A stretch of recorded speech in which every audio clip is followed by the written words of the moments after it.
Hey gang, Joyce with Skip and Cast Farms. We're going to try the final equipment combination for processing the hulls off of walnut shells. I started with an old drill and an old paddle. That did not work very well at all. I got this new box paddle, used that with the old drill. It worked pretty good. Then when I got the new drill, that paddle worked even better. But this is the paddle that I'm supposed to use. It's totally kind of a different shape, and the idea is it's going to get the walnuts to roll between those two blades and should clean it up. Cut through the hulls faster and clean up the nuts faster. So we'll see how that goes. We've been having cold weather at night, and all of my water is above ground. Basically, everything comes through a garden hose. Now, this garden hose is not currently hooked up, but this is the one that I used for spraying my garden and getting water. I can basically reach just about the entire property. I've got 300 feet of hose. And then this yellow-green hose. Now, I will let you know, I got this based on some advice from a guy online saying he loves the Flexzilla. And when it's got water in it, it does not kink. It's been my experience that the older rubber hoses are really the best, but they're heavy and you got to have water pressure in them to keep them from kinking. Why do I not like the Flexzilla? Because it's not approved for portable usage. What I've actually discovered from my own personal experience, I've used this hose right over here on my ramp to fill my water jugs. And I've checked it and I've tested it. When this hose expands and contracts, and there are little tiny white flakes of rubber or plastic or some kind of polymer that comes out. And I was able to verify that because when I would start the hose, I'd go into this tank. Well, this tank gets nothing but rainwater off the top of the semi. You can see the surface is clear, and it would just get covered with little bits of white dust, quote unquote.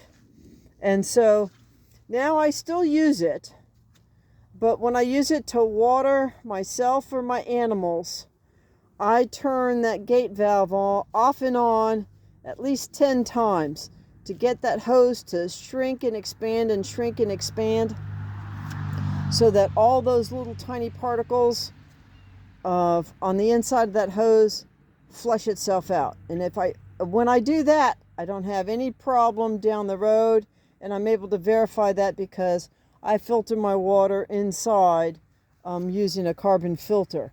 And so the first time I used that hose with that carbon filter, the outside of that carbon filter was covered with snowflakes of plastic.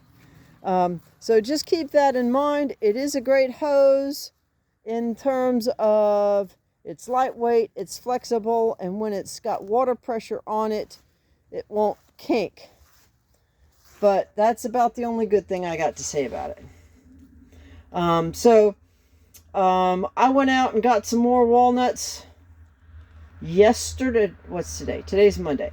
I got some walnuts on Saturday, and filled the water in here 2 inches above the surface.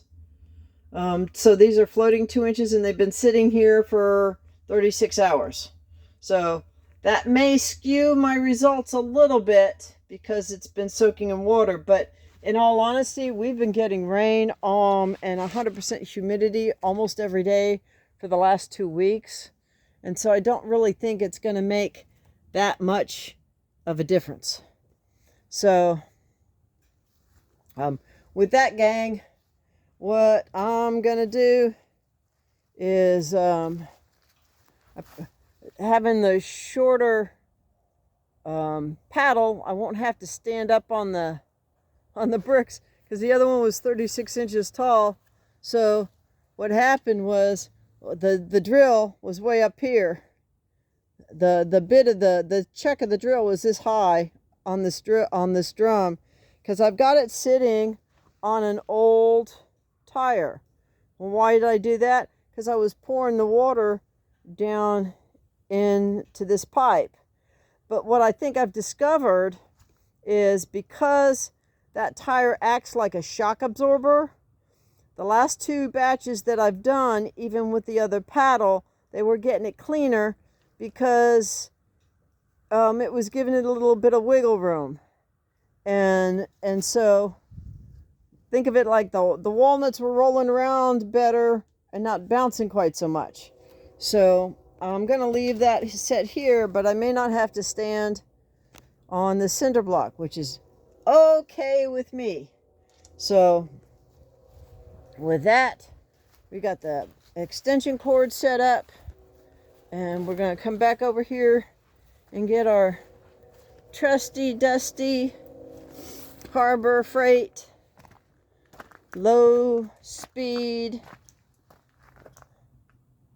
corded 1/2-inch drill, and let's see, I don't even know if I can probably just hold this up and see. Oh, I don't have it plugged in. Yeah, you gotta have it plugged in. Doesn't work too good with no power, right? Oh well. You don't have to be a rocket scientist to do this. You don't even have to be a rock scientist. With that, gang, I'm gonna set this down, hook this up, and these are some floaters from previous batches. If you got something that's floating and you just have a few left, I'm going to suggest you just take a little sieve or just reach down and pull them out, and don't even mess with them, because if they're floating, chances are they're bad anyway. Either that, or the husk is so dried out and lightweight that you'll have a heck of a time trying to hull it anyway. So with that, gang, wish me luck. We'll do a couple rounds of 5 minutes, see where we're at, and go from there. Till then, whatever you do, blessings for the day, and just keep chasing your dream.